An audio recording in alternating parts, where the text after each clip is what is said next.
నన్నాళ్ళు అక్కడికెడదాం ఇక్కడికెడదామని పని లేకపోయినా షికార్లు తిరిగి నేను ఇంతటి వాణ్ణి అని గుండెల మీద చెయ్యేసుకుని ఇంత గర్వించి మా ఆవిడ మా పిల్లలు మా అన్నయ్య మా తమ్ముడు మా స్నేహితులు ఇంతమందిని చూపించిన వాడు ప్రాణం పోయిన తర్వాత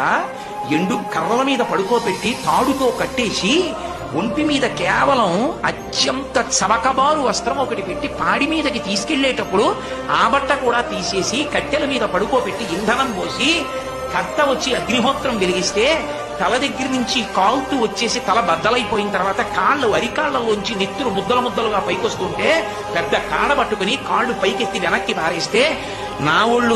అనుకుని మురిసిపోయిన వాడు కట్టెలలో కాలిపోతుంటే జీవుడు పైకి లేచి చీకటి పడుతోందని వచ్చిన వాళ్ళందరూ స్నానం చేసి వెళ్ళిపోతే ఒక్కడే ఉండిపోయానని బెంగ పెట్టుకుని ఏడుస్తుంటే నేనున్నానని ఓదార్చడానికి ఉన్నాను.